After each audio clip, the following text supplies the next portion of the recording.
Selamat datang kembali di channel Jimmy Scanner di dunia virtual ini.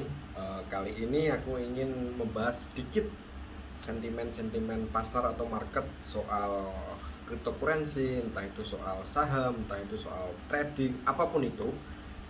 Di video ini aku ingin mengucapkan selamat untuk Terra Luna yang akhirnya membuat koin baru atau versi 2 lah.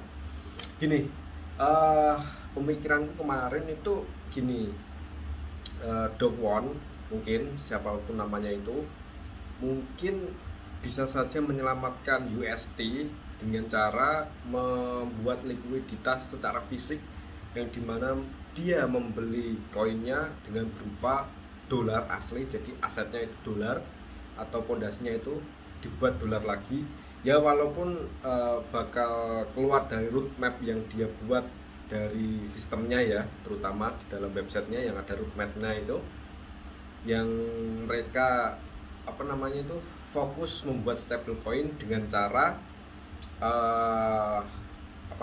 mempertahankan asetnya berupa Bitcoin atau BTC, yang akhirnya kemarin kan dan akhirnya kemarin kan waktu turun UST, BTC juga ikut turun karena ada yang namanya burning massal di dalam UST. Nah, stablecoin UST ini itu fokusnya itu menggunakan namanya crypto asset. Jadi crypto asset, BTC asset. Jadi ketika UST turun, si Do Kwon dan timnya ya terutamanya itu menjual BTC-nya untuk membeli UST. Jadi ya kayak gitu, karena stablecoinnya berpegang teguh dengan BTC. Akhirnya apa? Harganya pun anjlok atau longsor.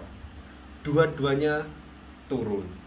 Seharusnya kalau pemikiran secara logika mungkin bisa membuat likuiditas aset berupa fisik ya, yaitu membeli UST ke bentuk dolar lagi seperti stablecoin yang lainnya yang menggunakan emas dan dolar sebagai pondasi mereka. Namun karena mereka keterbatasan di roadmap, terbatasan di kontrak yang dibuat atau lebih tepatnya smart kontraknya si koin ini, akhirnya nggak bisa seperti itu. Seharusnya kalau secara logika aku ya itu bisa lumayan untuk membantu USD naik dan menghentikan penurunan di koin Luna.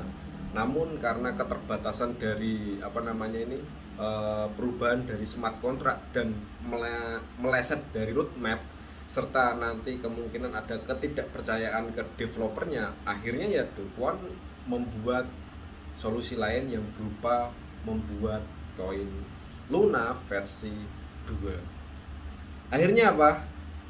Di kripto ini semakin risk atau semakin besar resikonya untuk kalian menanamkan modal kalian untuk masuk ke dalam cryptocurrency atau menginvestasikan dana kalian ke dalam cryptocurrency yang hari ini resikonya semakin tinggi dengan adanya raksasa besar kripto yaitu Luna atau Terra Luna itu longsor atau rubuh.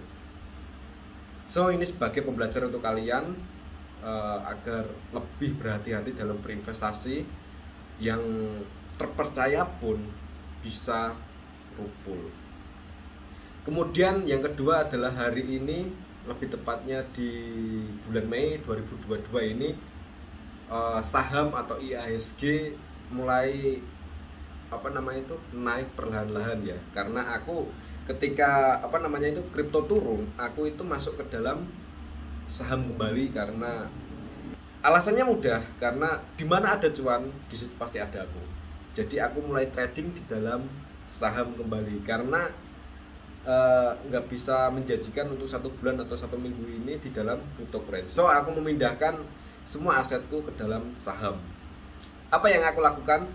Karena hari ini saham sedang naik-naiknya, aku mulai trading seperti scalping yang aku lakukan di dalam kripto. Metode-metodenya sudah kalian tahu di beberapa video sebelumnya. Dan hari ini aku lebih fokusnya itu bukan di scalpingnya ya, bukan di tradingnya ya, tapi ke dividend hunter. jadi para pengejar dividen dari perusahaan-perusahaan besar. Karena hari ini atau bulan ini banyak sekali para perusahaan besar yang membagikan laba keuntungan mereka atau yang kita sebut dividen kepada para pemegang saham. Jadi bijaksanalah dalam mengatur keuangan kalian dan bijaksanalah dalam masuk ke dalam investasi. Semoga kalian tidak terkena trap dari beberapa investasi atau lebih tepatnya investasi bodong, dan sampai jumpa di video selanjutnya. Salam cuan dan salam sukses.